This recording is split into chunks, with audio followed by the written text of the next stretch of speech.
Hey, I hope you're good. So this week we're going to look at a vocoder. This is a Seekers Voice Spectra from the late 90s, early 2000s. So it's not vintage, but it's not new either.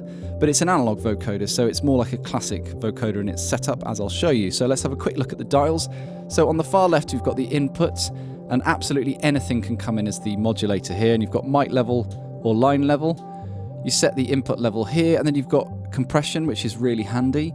There's a peak light there. I find if you've got it in the green, the signal's a bit too low, so you can let it run into the yellow so long as it doesn't start getting into the red and distorting.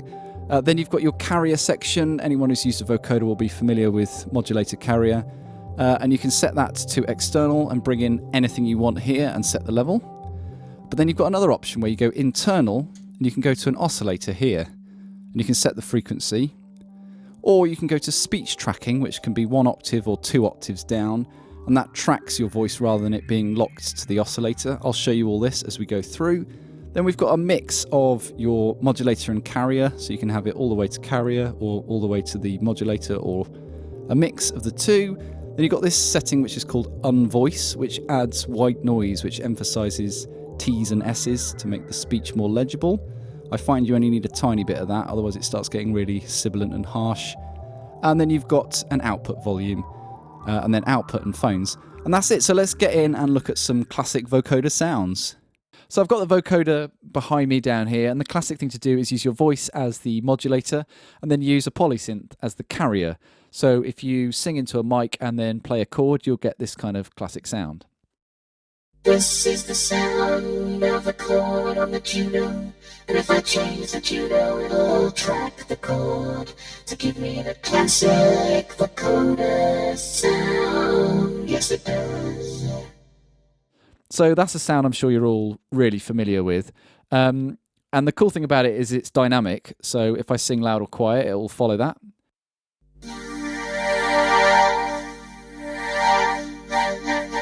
Which is cool. And also, if you play a chord and then sing different notes against it, you get different timbral effects. So if I play a G minor and then sing a bunch of different notes,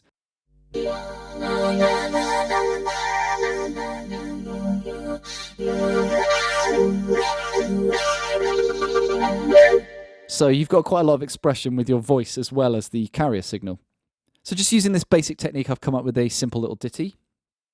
I like to be with the voices of angels. We like to sing, we like to sing.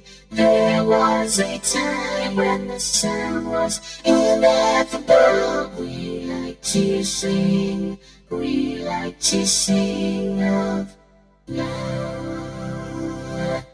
But of course, you don't just have to use your voice for singing or talking. You can do whatever you want with it. So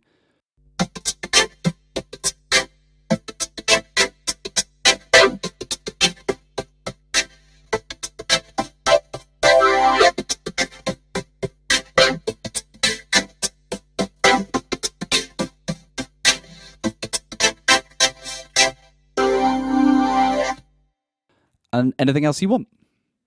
So the other classic thing to do with a vocoder is the robot voice effect. So we're going to switch the carrier over from an external signal to the internal oscillator. So the frequency of the internal oscillator is going to carry my voice, basically.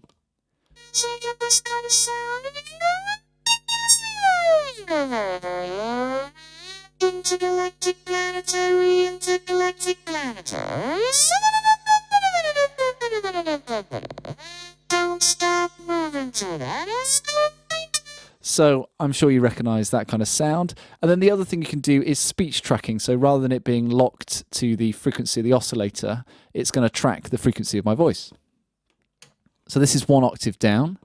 So you get this kind of robot voice sound, and if I go up in pitch, then it goes like that. And then you can go 2 octaves down, which gets a kind of Princess Leia in Return of the Jedi when she's a fake bounty hunter going to see Jabba the Hutt kind of sound. It's quite niche.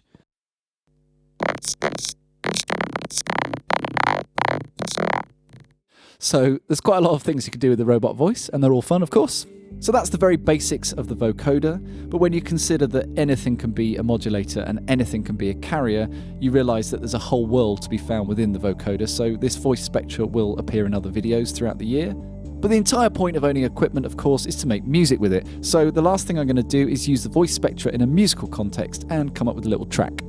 So I've set up the TR-606 as the modulator and the Juno 6 as a carrier, so we get a rhythmic harmony thing. Then I've also put the TR-606 toms through the speech tracking, which gives an interesting sound. I've also used my voice as the modulator and the Korg MS-20 as a carrier for some vocal parts. Then I've got the Prophet Rev 2 for some chords, the Roland SH-101 for a bass line, and the sequential drum tracks on drums, which I've programmed via MIDI. Thank you very much for watching. I'll catch you on the next video.